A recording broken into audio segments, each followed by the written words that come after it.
C'est une journée historique pour la Colombie. Eh oui, le nouveau président colombien, Abelardo de la Espriella, eh bien c'est tout simplement un nouveau président de droite ce coup-ci. Eh oui, c'est un nouveau pays, la Colombie, qui passe le virage à droite après l'Argentine et tous les autres pays que l'on connaît, le Pérou, le Chili, etc. Eh bien ici, on a un nouveau président qui est qualifié par les gauchistes d'ultra méga giga droite et d'adorateur de Trump. Eh oui, vous allez voir, il va appliquer plusieurs méthodes, en tout cas c'est ce qu'il a promis pour son élection. La méthode Trump, à savoir sur les institutions, etc., mais également la méthode Bukele pour la sécurité dans le pays, tout en rendant également hommage au Christ roi, et oui messieurs dames, puisque il met carrément il confie son pays sous le règne de notre Seigneur Jésus-Christ. Donc on va écouter un peu tout ça, on va regarder, on va découvrir un peu qui est ce personnage qui commence à faire pleurer un peu les gauchistes. Et oui, on va regarder, les Colombiens sont très heureux après des décennies de socialisme. C'est une nouvelle fois un pays qui tombe et un pays sous le socialisme qui tombe. Et du coup qui va se relever, qui va renaître de ses cendres grâce à la droite, en tout cas incarné par Abelardo de la Espriella. C'est parti.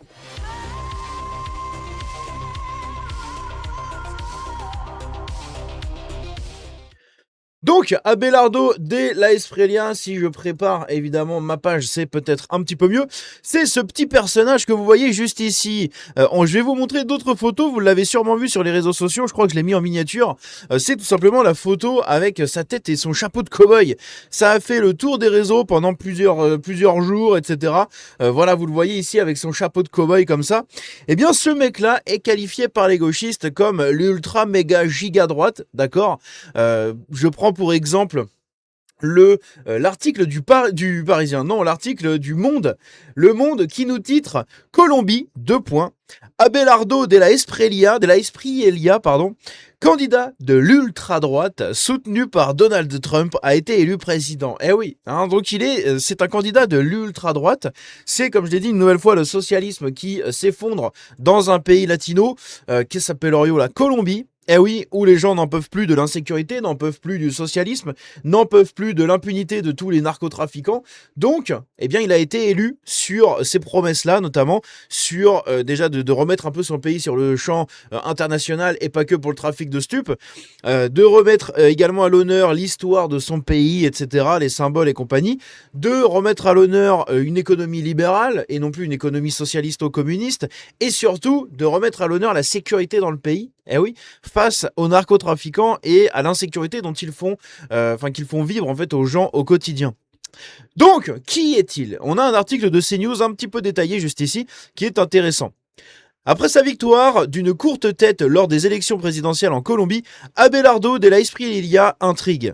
Cet avocat, novice en politique, est notamment connu pour admirer Trump. Un admirateur de Donald Trump à la tête de la Colombie. Le nouveau président de la Colombie, donc, se nomme Abelardo de la Espriella. C'est un homme de 47 ans, qui a, je crois, 4 enfants, 4 ou 5 enfants. Un avocat qui s'est lancé dans la course à la présidentielle en tant que novice. Après une campagne marquée par ses prises de position fortes contre les narcotrafiquants colombiens, il a réussi à séduire le peuple en l'emportant avec 40,7% des voix face à son candidat, à son opposant qui avait 48,7% des voix. À 1%, il a gagné.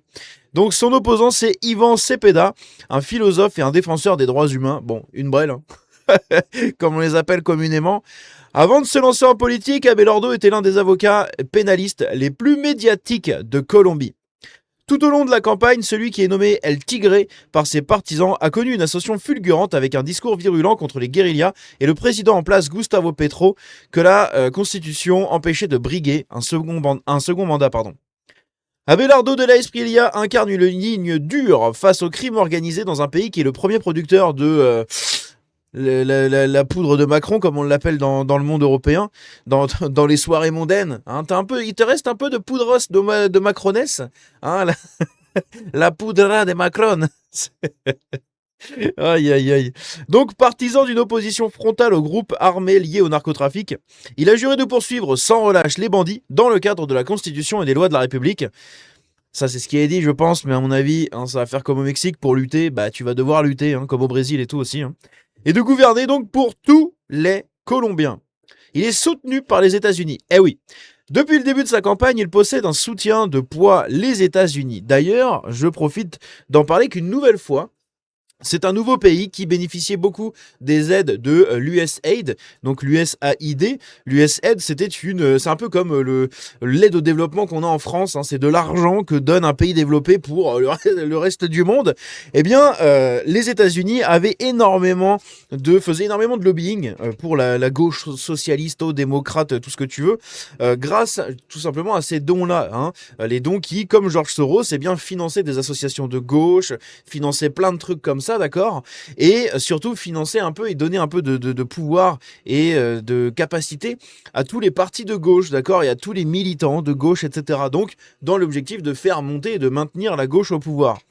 Depuis que ça a été arrêté, ça a été stoppé grâce à Elon Musk et à Trump, il y a, je crois, 2 ans maintenant, eh bien, l'USAID n'est plus distribué en Colombie et dans l'Amérique latine. Et on voit de plus en plus de pays qui passent à droite. Puisque oui, ça y est, maintenant, sans l'argent magique d'un pays excessivement milliardaire comme les États-Unis, hein, qui est trillionnaire, enfin je sais même pas comment on qualifie tout ça, mais bon bref, d'un pays extrêmement riche comme les États-Unis, quand tu ne touches plus cet argent magique pour financer ton délire gauchiste, bah il te reste plus grand-chose derrière. Ah oui, il ne reste plus grand-chose. Et c'est là où la droite, du coup, reprend du pouvoir, tout simplement. Donc, en fait, quand il y a une égalité qui est posée, d'accord, quand il y a comment on appelle ça? Quand il y a un fair play qui est posé entre les deux parties, bah, la droite gagne, hein, comme à chaque fois. Voilà. C'est toujours pareil.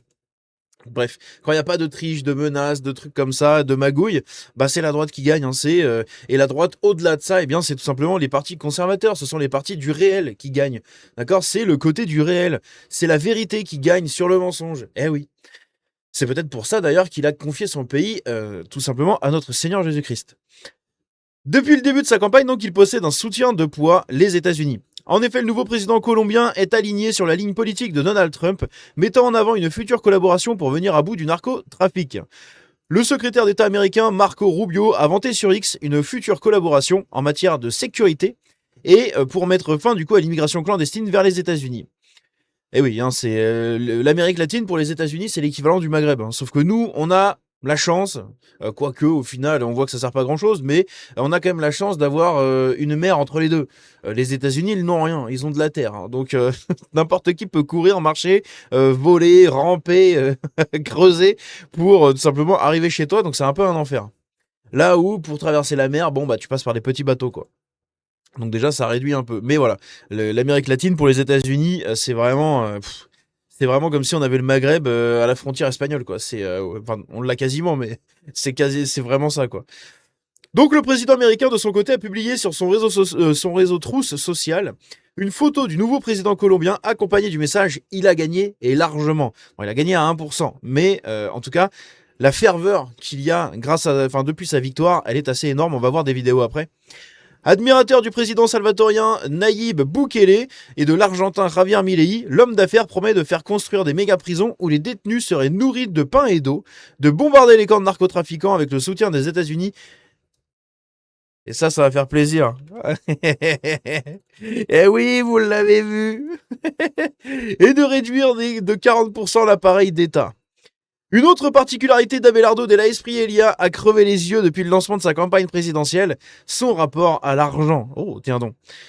Là où nombre de professionnels de la politique tendent à cacher tout signe extérieur de richesse, El Tigre, lui, joue la carte de la franchise. Ah oui, il en a rien à foutre, lui, hein, vraiment. Quand vous voyez comment il fait sa campagne, il en a rien à secouer. Il a de l'argent et il n'a pas peur de le montrer, s'exhibant avec des mocassins de la marque Louis Vuitton et se déplaçant en jet privé.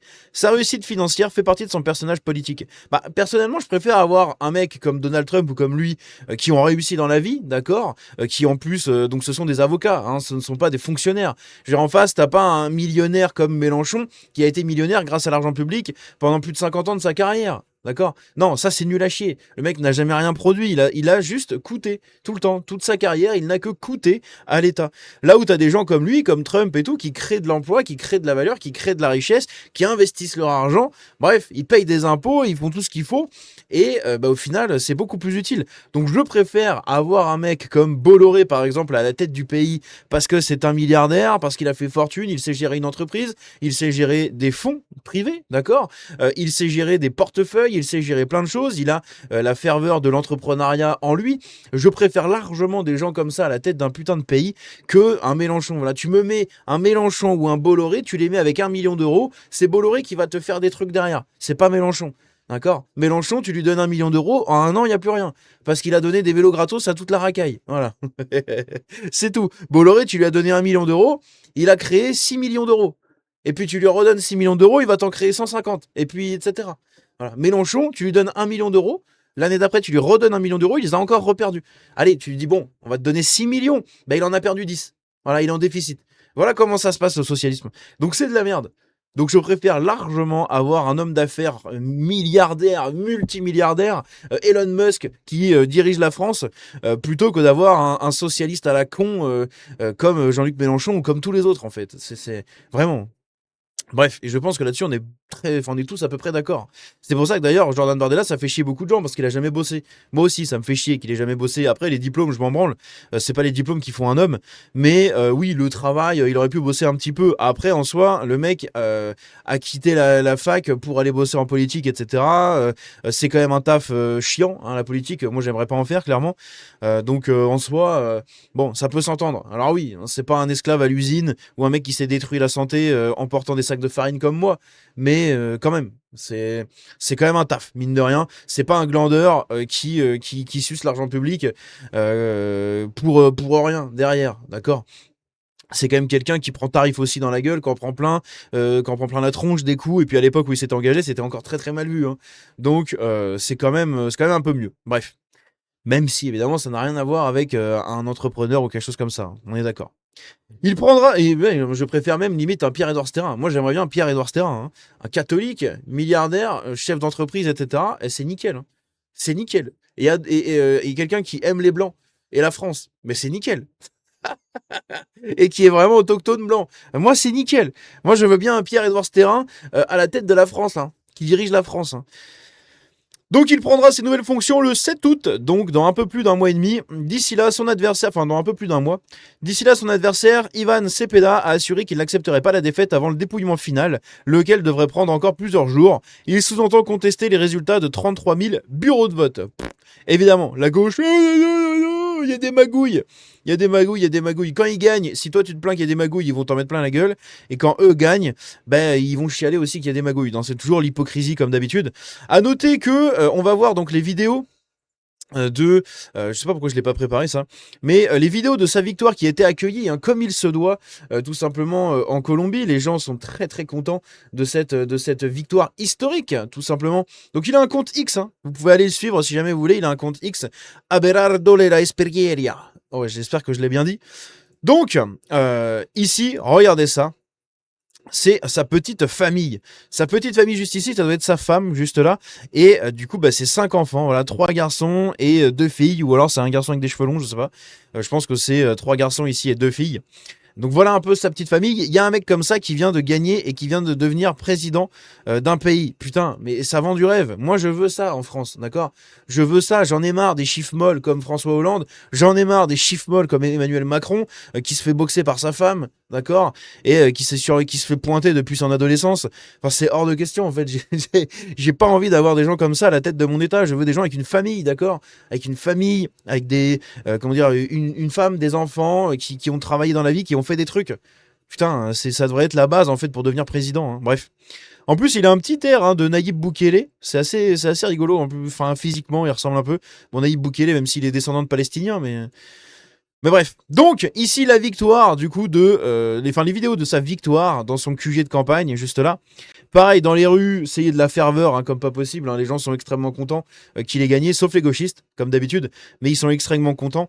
Ça fait plusieurs fois, hein, que je couvre cette droite dans le monde. Il y a une playlist d'ailleurs sur la chaîne qui s'appelle La droite dans le monde, où on parle justement un peu de tous ces trucs-là. On a parlé du Chili, où les élections ont été gagnées, du Pérou aussi, je crois. Il y a celui-là qui a été gagné également. Il y avait l'Argentine, du coup, j'ai parlé plusieurs fois de l'Argentine. On a eu le Costa Rica aussi, qui est passé à droite. Bref, il y a pas mal de pays, hein, qui sont passés quand même du bon côté de la chose. Donc c'est quand même assez cool. Le Venezuela également, hein, qui est repassé un peu plus proche du capitalisme américain plutôt que du communisme de merde. Donc c'est quand même un peu mieux. Ici, vous avez la carte de l'Amérique du Sud entre 2023 et 2026 actuellement. En rouge, ce que vous voyez, ce sont les pays de gauche, hein, les pays socialistes ou communistes. Et en droite, ce sont les pays plutôt conservateurs libéraux. Libéraux dans le sens économie libérale, hein, et pas libéral dans le sens anglo-saxon, c'est-à-dire progressiste. Hein. Ce sont des partis plutôt conservateurs et libéraux. Bref, vous avez compris. Donc on voit qu'en 2023, il y avait 10 pays socialistes face à 3 pays libéraux. Eh bien, ça s'est complètement inversé. En 2026, en l'espace de 3 ans, les libéraux ont fait plus 4 et les socialistes ont fait donc moins 4. Et oui, on a le changement de la Colombie juste ici, on a le changement du Pérou juste ici, de la Bolivie, de l'Argentine et du Chili. Voilà, ce sont les pays qui ont changé tout simplement. Le Brésil va sûrement changer dans les prochaines élections qui arriveront. La petite Guyane française qu'on voit par là va sûrement changer également dans les prochaines élections. Et à noter qu'il y a aussi donc le Costa Rica, le Mexique, le Venezuela, etc., etc., etc., qui vont changer un petit peu.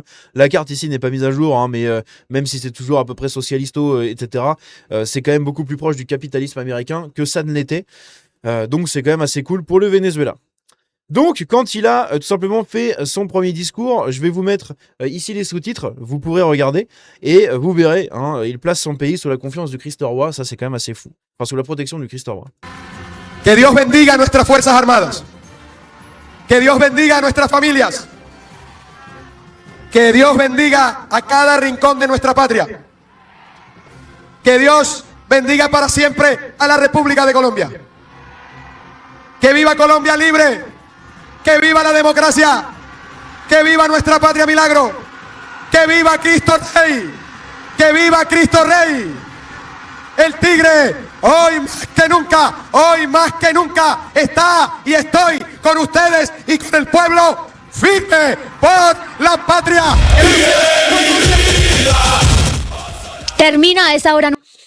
Donc ça c'est du coup son discours, il a fait un discours de plus de une demi-heure, un discours de victoire de plus de une demi-heure où dedans il remercie les gens, il commence à parler un peu de sa politique, donc comme je l'ai dit très sécuritaire, très libérale, très conservatrice également, très patriote au final, très nationaliste, donc ça c'est quand même assez cool. À noter que comme vous l'avez vu ici, il est dans une cabine en plexiglas renforcée puisque bah oui t'es en Colombie, hein, tu n'es pas en France au Frankistan, tu es en Colombie, donc en Colombie les gens ils ont des bang-bang et pour un pet de mouche de travers ils peuvent te mettre un bang-bang, donc imaginez bien que si c'est un président qui veut lutter comme au Salvador contre tous ces gens là, eh bien il est littéralement il a littéralement une épée de Damoclès, hein, il a une calache au-dessus de la tête, et donc du coup il est protégé ici, il n'a pas défilé, il n'a pas pu serrer la main en fait à la foule, il a défilé dans une cabine, on va le voir juste après. Donc là pareil dans les rues, des scènes de liesse et de joie, hein, pas comme quand c'est le PSG qui gagne, ça ce sont des vraies scènes de liesse et de joie, donc tous les Colombiens sont extrêmement contents.